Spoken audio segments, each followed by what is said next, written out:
Hello हमारे प्यारे student. तो कैसे हैं आप सब। आई होप आप लोग ठीक होंगे और अच्छे से पढ़ाई कर रहे होंगे। तो आज हम बात करने वाले हैं क्लास 12th ज्योग्राफी का जो है ना बाबू आपका अति आवश्यक प्रश्न है जो आपका 2 तारीख को बाबू 2 जुलाई को त्रिमासिक परीक्षा है। कौन सा परीक्षा बाबू? त्रिमासिक परीक्षा। आपके जो स्कूल में या कॉलेज में जो एग्जाम होगा सेम टू सेम जो है ना यही सब प्रश्न आने वाले हैं। तो आप लोग क्या करिएगा, ये सभी प्रश्न का आंसर अच्छे से याद कर लीजिएगा और यही सब प्रश्न आपके एग्जाम में आएगा। इससे बाहर आपके एग्जाम में एक भी प्रश्न देखने के लिए नहीं मिलेगा। तो आज का जो हमारा पहला प्रश्न है कि जननांगीय संक्रमण का सिद्धांत किसने प्रतिपादित किया था।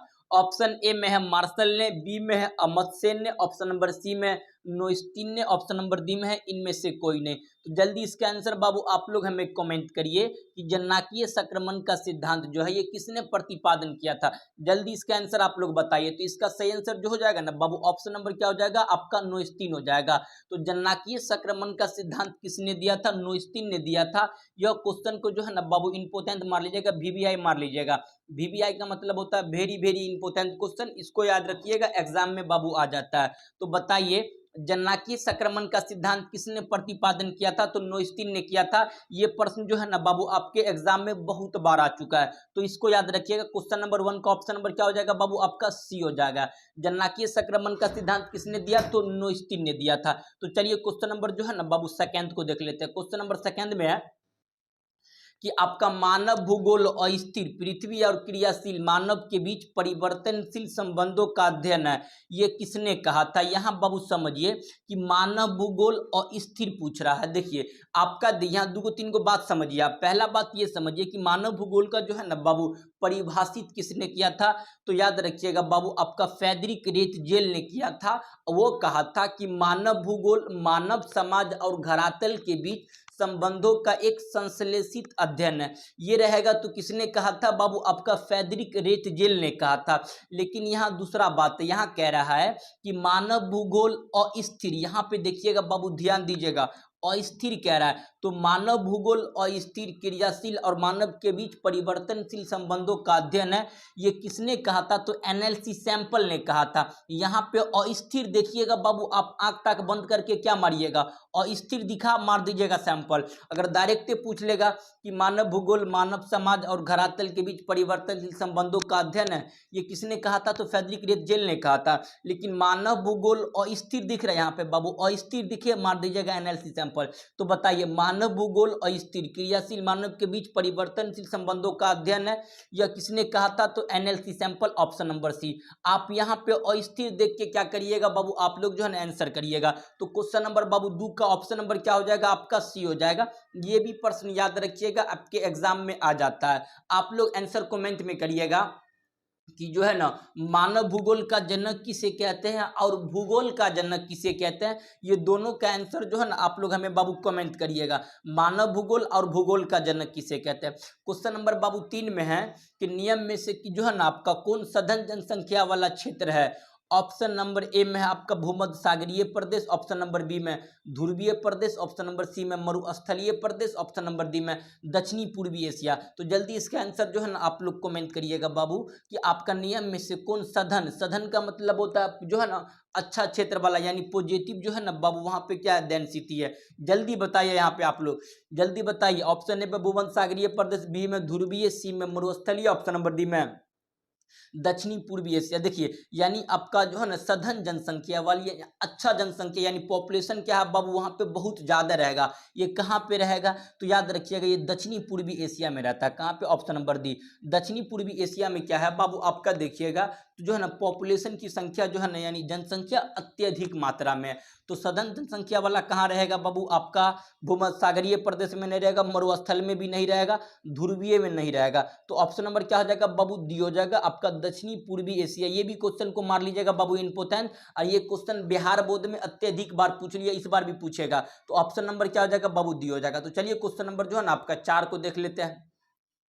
क्वेश्चन नंबर 4 में है किस वर्ष जो है ना बाबू विश्व की जनसंख्या 6 अरब हुई थी। ऑप्शन नंबर ए में 1830, ऑप्शन नंबर बी में 1999, ऑप्शन नंबर सी में 2001, ऑप्शन नंबर डी में है 2010।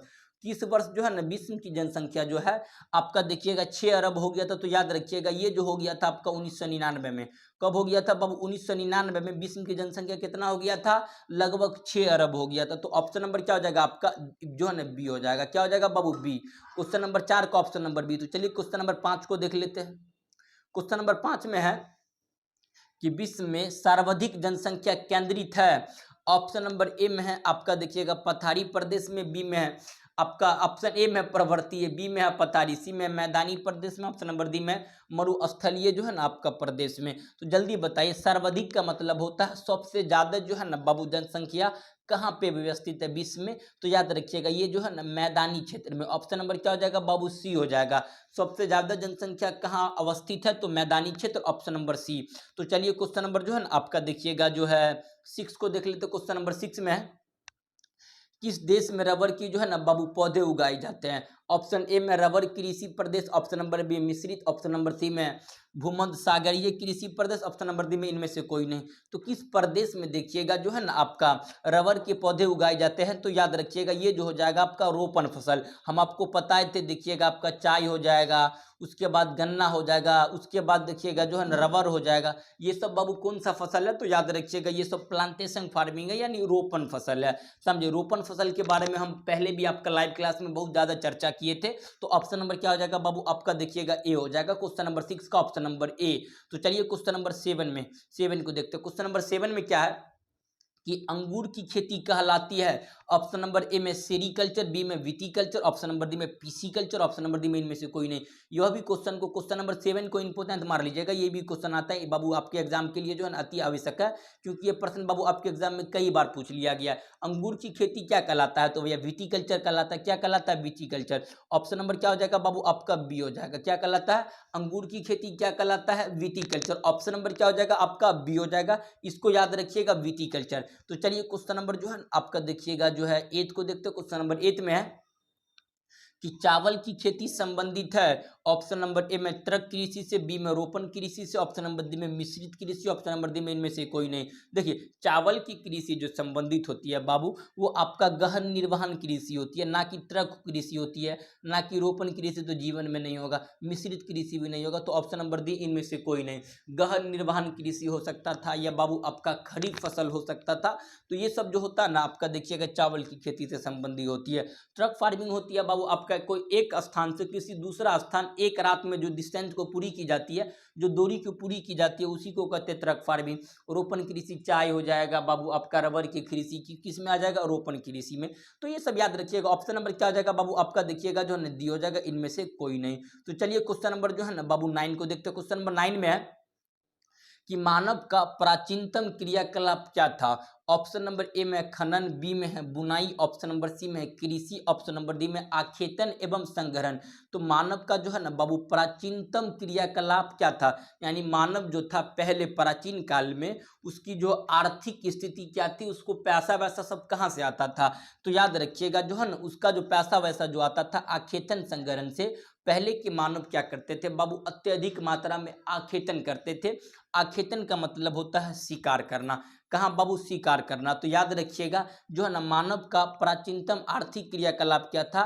तो याद रखिएगा आखेटन एवं संग्रहण। आखेटन का मतलब होता है हंटिंग करना। क्या करना बाबू? हंटिंग यानी शिकार करना। ऑप्शन नंबर क्या हो जाएगा आपका? डी हो जाएगा। तो चलिए क्वेश्चन नंबर 10 को देखते हैं। क्वेश्चन नंबर 10 में है कि एशियन कहाँ है? ऑप्शन नंबर ए में भारत में, बी में फ्रांस में, ऑप्शन नंबर सी में जर्मनी में, ऑप्शन नंबर डी में ग्रेट ब्रिटेन में। तो एशियन जो है बाबू ये कहाँ पे व्यवस्थित है? तो जर्मनी में। एशियन कहाँ है? जर्मनी में। ये भी याद रखिएगा, ये भी वीवीआई प्रश्न है। ये जितना प्रश्न करवा रहे हैं ना बाबू ये सभी प्रश्न आपके एग्जाम के लिए अति आवश्यक प्रश्न है। तो एशियन कहाँ अवस्थित है? तो बाबू जर्मनी में। कहाँ पे? जर्मनी में।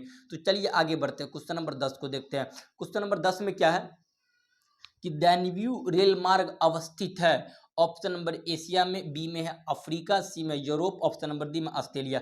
तो दैनव्यू जो है ना बाबू जलमार्ग कहाँ अवस्थित है?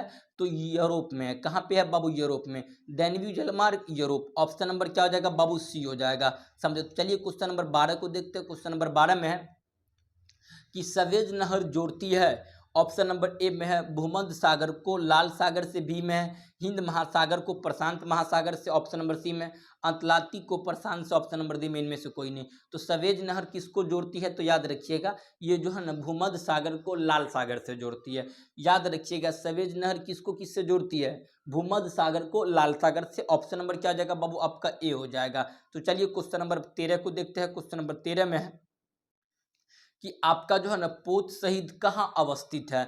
ऑप्शन नंबर ए में है ईरान में, बी में है आपका इटली, सी में है लेबनान, ऑप्शन नंबर डी में मिस्र में। तो पोत शहीद जो है ये कहाँ अवस्थित है, तो याद रखिएगा ये मिस्र में। ऑप्शन नंबर क्या हो जाएगा बाबू डी हो जाएगा। पोत शहीद कहाँ अवस्थित है, मिस्र में। क्वेश्चन नंबर 13 का ऑप्शन नंबर डी। ये भी याद रखिएगा, ये भी जो है ना बाबू VVI प्रश्न है। तो पोत शहीद कहाँ अवस्थित है, मिस्र में। तो चलिए क्वेश्चन नंबर जो है ना बाबू आपका जो है क्या कहते हैं इसको, क्वेश्चन नंबर 14 को देख लेते। क्वेश्चन नंबर 14 में है कि दो देशों के बीच वस्तुओं एवं सेवाओं का आदान प्रदान को कहा जाता है। जब दो देशों के बीच वस्तु एवं सेवाओं का आदान प्रदान होता है तो उसे क्या कहते हैं। ऑप्शन नंबर ए में आपका जो है अंतर्राष्ट्रीय व्यापार, बी में क्षेत्रीय व्यापार, ऑप्शन नंबर सी में स्थानीय व्यापार, ऑप्शन नंबर डी में है इनमें से कोई नहीं। जब दो देश के बीच किसकी बात हो रही है यहाँ पे बाबू, जब दो देश के बीच अगर व्यापार होती है तो उसे कहा जाता है अंतर्राष्ट्रीय व्यापार। जब दो स्थान के बीच व्यापार होती है तो उसे स्थल आपका कह सकते हैं, दो स्थलों के बीच व्यापार होती है। जब दो राज्य के बीच व्यापार होती है तो कह सकते हैं बाबू अंतर्राज्यीय व्यापार। जब दो जिलाओं के बीच व्यापार होती है तो आपका ये भी डिस्ट्रिक्ट लेवल में व्यापार हो जाती है।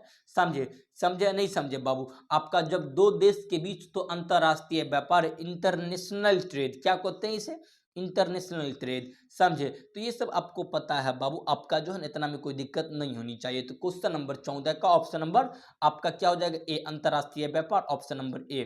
तो चलिए क्वेश्चन नंबर 15 को देखते हैं। क्वेश्चन नंबर 15 में है कि राइन जलमार्ग कहाँ है। ऑप्शन ए में है फ्रांस में, बी में है जर्मनी में, सी में है पोलैंड, ऑप्शन नंबर डी में है ग्रेट ब्रिटेन। तो राइन जलमार्ग कहाँ अवस्थित है, तो याद रखिएगा ये जो है ना बाबू जर्मनी में है। कहाँ पे है, जर्मनी में। क्वेश्चन नंबर 15 का ऑप्शन नंबर क्या हो जाएगा आपका बी हो जाएगा। तो राइन जलमार्ग कहाँ अवस्थित है, जर्मनी में। तो चलिए क्वेश्चन नंबर जो है ना 16 को देखते हैं। क्वेश्चन नंबर 16 में है कि जापान में नगरीय बस्ती के लिए न्यूनतम जनसंख्या है।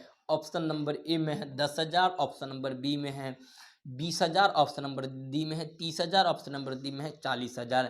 तो जापान में न्यूनतम बस्ती के लिए कुल जनसंख्या कितनी है, तो याद रखिएगा ये जो होती है आपका 30,000। न्यूनतम जो है ना आपका जनसंख्या कितनी होनी चाहिए, जो नगर के बस्ती होती है तो उसका जो है ना बाबू आपका कितना है 30,000। ऑप्शन नंबर जो है आपका क्या हो जाएगा सी हो जाएगा। तो चलिए क्वेश्चन नंबर 17 को देखते हैं। क्वेश्चन नंबर 17 में है ऑस्ट्रेलिया पार महाद्वीपीय रेल मार्ग जोड़ता है। ऑप्शन नंबर ए में डार्विन को मेलबर्न से, ऑप्शन नंबर डी में सिडनी को मेलबर्न से, ऑप्शन नंबर डी में है पर्थ को सिडनी को, ऑप्शन नंबर डी में इनमें से कोई नहीं।